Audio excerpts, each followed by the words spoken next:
When it comes to science fiction literature, modern people are not unfamiliar. However, this conclusion arises from different regions and cultural backgrounds. In fact, science fiction literature is the product of advanced technology and liberated thinking. Therefore, we often see that the popularity and audience of science fiction novels tend to concentrate in developed countries such as North America and Europe. For example, the world's first science fiction work, Mary Shelley's Frankenstein, was published in Britain in 1818. This phenomenon may lead people to believe that science fiction novels are the patent of certain individuals or specific regions, or may lead to the convergence of science fiction novels, which is contrary to the essence of science fiction. This trend needs to be challenged. We should shift our focus from Europe and North America to broader regions. We need to raise the banner of exploring new science fiction literature. Now, let's pose a question. Can a nation deeply influenced by traditional feudal culture envision the future and create science fiction works beyond tradition? This is not just a question, but a challenge. We believe that science fiction is the right of all humanity, an inherent ability for everyone. It's just that in different cultural backgrounds, this ability may be suppressed. So, let's rephrase it. Can a nation with deep-rooted traditional feudal culture break free from these constraints and create science fiction cultural works representing their own people? Now, let's formally shift our focus to developing countries and discuss whether they can produce science fiction literary works, even outstanding ones. Before we begin, we need a fair and impartial reference point, one that both professionals and non-professionals can agree upon. How about the Hugo Award? Alright, we found our reference point. Now let's get to the point. Looking at the Hugo Award-winning works, can we find a work from a country deeply influenced by traditional feudal culture, while also coming from outside the developed countries? Africa, Asia, Latin America, or Antarctica? Of course, we're not considering Antarctica for now. We want to choose a non-English literary work that also carries rich traditional cultural influences. Considering world history, I believe Asia is the best choice. After all, Asia has ancient civilizations like Babylon, ancient India, China, etc., as well as many non-developed countries. It seems that every Asian country bears the responsibility of traditional cultural heritage. In fact, Asia may have a large number of science fiction readers, but compared to Western Europe and North America, the number of well-known science fiction writers, especially those with significant influence, is quite small. Asian science fiction literary works are also relatively scarce.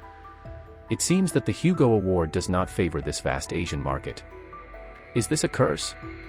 Is it really impossible for Asia, with its deep traditional cultural heritage, to produce representative works of science fiction literature?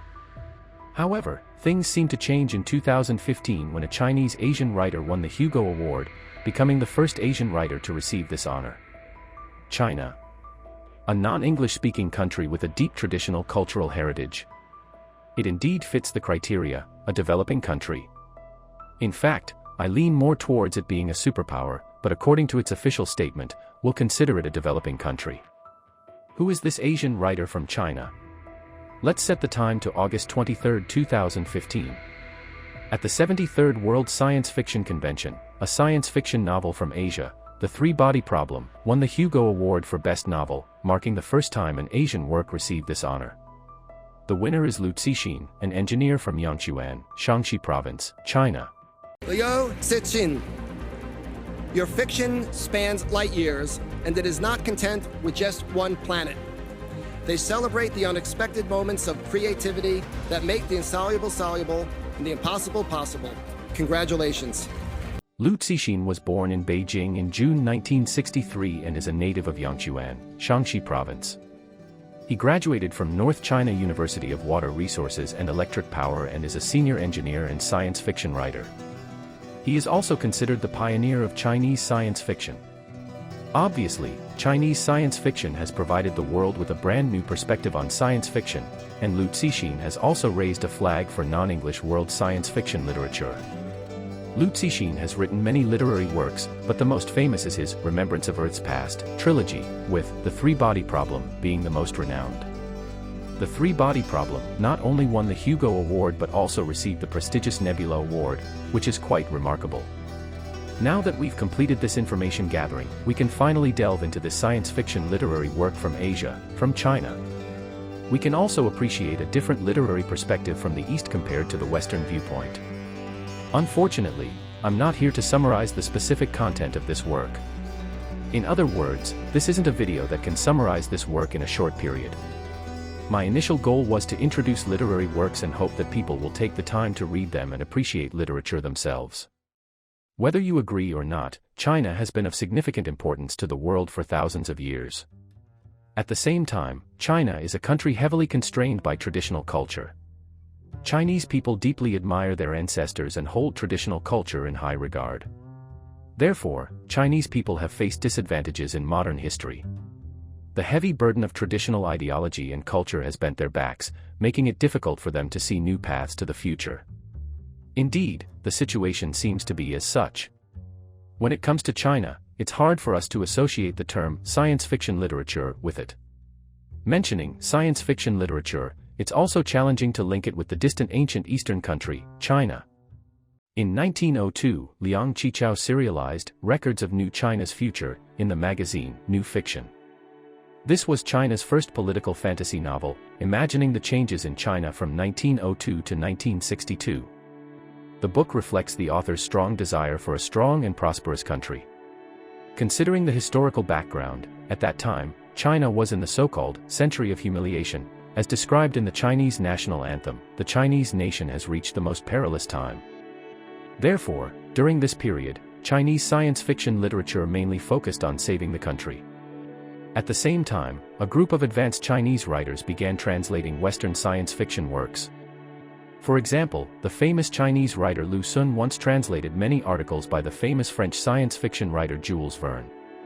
In 1904, China's first true science fiction novel, a lunar colony novel, began serialization. This year is also considered by Chinese historians as the starting year of Chinese science fiction novels. The author of this more science-fictional work is still unknown. Only a pen name was left, Wang Jiang Diaosu. The novel tells the story of the protagonist traveling through Asia, Africa, and the Pacific Islands on a hot air balloon, searching for his wife and children. It is evident that this work has a strong influence from the works of Jules Verne. In 1905, China's first complete science fiction short story, Mr. Xian Faluo's Tale, was published in the late Qing Dynasty literary magazine, Fiction Forest. The author was Su Nianci, also one of the founders of this magazine.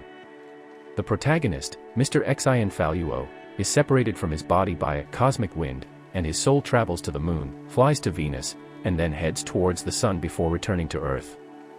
In 1909, Lu Shi's Nu Yuso Pao Yan was published, opening with a fantasy about Chinese people having powerful, flying ships that not only had extraordinary combat capabilities but also were the world's best in flight. To solve the problem of overpopulation, people also used flying ships to open up the road to human interstellar migration, first to the moon, then to Venus and Jupiter. When the Sino-Japanese War, 1937 to 1945, broke out, during this period, Chinese military science fiction themes were highly valued by writers. In 1939, Gu Juanjing's science fiction short story collection, Under the Arctic, was born out of the times. The collection includes 3 short stories, Under the Arctic, London's Strange Epidemic, and Dream of Peace. Combining science fiction, detective, and espionage features, it encouraged morale in the form of novels and criticized Japanese imperialism. In 1954, Zheng Wenguang's From Earth to Mars, published in the China Youth Daily, became a sensation. The novel tells the story of 3 young people longing to explore the universe, secretly taking a spaceship to Mars. It is said that many residents of Beijing read this story and were inspired to observe Mars. This novel is also considered the first science fiction novel in New China. 2 years after the end of the Cultural Revolution, China proposed the goal of achieving the 4 modernizations. China's science fiction gradually regained vitality. China's first best-selling popular science fiction novel, Little Pager Roams the Future, written by Yi Yonglia, was published. The first edition sold 1.5 million copies, and after being adapted into a comic book, another 1.5 million copies were printed. The novel tells the story of the protagonist, Little Pager, visiting the technologically advanced, future city, seeing various dazzling new sciences and technologies of the 21st century, such as artificial organs, artificial food, artificial rain, and artificial intelligence. After leaving Future City, and returning home, he wrote this book, Little Pager Roams the Future. This work was born out of the era and seized the opportunity of people's longing for a better life after the absurdity of the Cultural Revolution ended, using a travelogue of Little Pager to express everyone's yearning for the future of technology. In 1979, China's first science fiction magazine, Science Fiction, was born, edited by the Sichuan Science Popularization Creative Association. After a total of 73 issues, around 1983, it encountered the spiritual pollution cleanup movement. Some departments believe that science fiction is pseudoscience. So, many science fiction magazines suddenly lost government support. To survive, they had to rely on themselves, bearing their own profits and losses. In order to seek new life, science fiction was renamed Strange Talk. After many twists and turns, the magazine was officially renamed Science Fiction World in 1991. In 1980, China's first science fiction film, Death Ray on Coral Island, was released, adapted from the novel of the same name by science fiction writer Tong Injun. Despite budget constraints, the film's scenes and special effects were not ideal. Nevertheless, the significance of the birth of this film itself exceeded its commercial value, as it filled the gap in Chinese science fiction films. In 1985, under extremely difficult circumstances, the two magazines, Science Fiction and Wisdom Tree, still managed to overcome all obstacles and held the first Galaxy Award essay contest. In 1986, the first Chinese Science Fiction Galaxy Award ceremony was held in Chengdu to encourage science fiction writers to create. Please note that the Science Fiction Conference in 2023 was also held in Chengdu. In 1991, the World Science Fiction Association WSF annual meeting was held in Chengdu, and China's science fiction finally established contact with the International Science Fiction Organization. In 1999, the Chinese college entrance examination Chinese essay topic, If Memory Could Be Transplanted, instantly made science fiction and the name, Science Fiction World, resound throughout China. Because it happened to be right before the college entrance examination, Science Fiction World also talked about a topic about transplanting memory and living forever. Linking it to the college entrance examination essay, science fiction once again entered the vision of the Chinese people. Thus, China's only science fiction magazine, Science Fiction World, entered its takeoff stage, with a substantial increase in sales, which also encouraged many new generations of science fiction writers to actively submit contributions. This is how Science Fiction World became the cradle of Chinese science fiction writers, nurturing contemporary well-known science fiction writers such as Wang Jinkang, Lu Cixin, He Shi, Sheng He, and Han Song. The Three-Body Problem is one of Lu Cixin's famous works. Actually, even after introducing some Chinese-style science fiction literature, very few non-Chinese have read it, and even among native Chinese, very few have actually delved into these works. Why is that? Because Western countries don't believe that what they perceive as backward China could produce excellent science fiction. Even the Chinese themselves are enamored with the so-called four great classical novels, appreciating the glory of ancient classical culture, and consider science fiction as an alien import, not belonging to traditional Chinese cultural forms, destined not to take root. However, Lu Cixin has broken this phenomenon. His works are famous and have almost become synonymous with Chinese-style science fiction. Initially, when people thought about Chinese science fiction, there was a blank slate, but gradually a specific image emerged, most likely the image portrayed by Lu Cixin in The Three-Body Problem. Most importantly, Lu Cixin is entirely a homegrown Chinese writer. There is no doubt that he can express the cultural essence of Chinese science fiction. Finally, we can appreciate a science fiction work that comes from China's own soil and represents its overall national culture. By the way, The Three-Body Problem is indeed a highly recommended work. At the outset, I mentioned that this is not a video sharing the content of a novel. I hope that after introducing this book, you can find it in the library or bookstore and read it for yourself. It has been translated into English, otherwise, how could it have won so many international awards? Well, even though I don't want to directly reveal its content, if I just kept mentioning its name, it might lose your interest, and you might think I'm being cryptic. Fortunately, the main content of the first part of this novel has already been adapted into a TV series by Tencent Pictures. Let me remind you that The Three-Body Problem consists of 3 parts, and the truly exciting content of this literary work is in the second and third parts. As for the first part, it's more like a mystery novel. However, the story may seem a bit slow and bland in the first part, compared to the second and third parts, and some readers may not persist in reading further. But, I urge you to try to continue reading it during leisure moments. Trust me, the entire trilogy of The Three-Body Problem will not disappoint you. Of course, out of 1,000 readers, perhaps 999 will find it fascinating, while one simply won't be interested. That's okay. Thanks to these film and television companies, we have another medium through which to experience the charm of science fiction.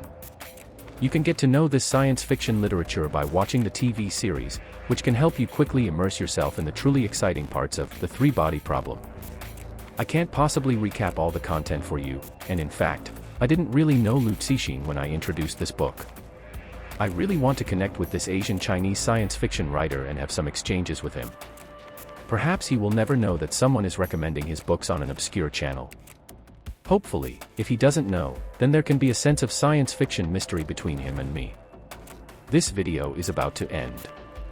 There are many more Chinese science fiction writers.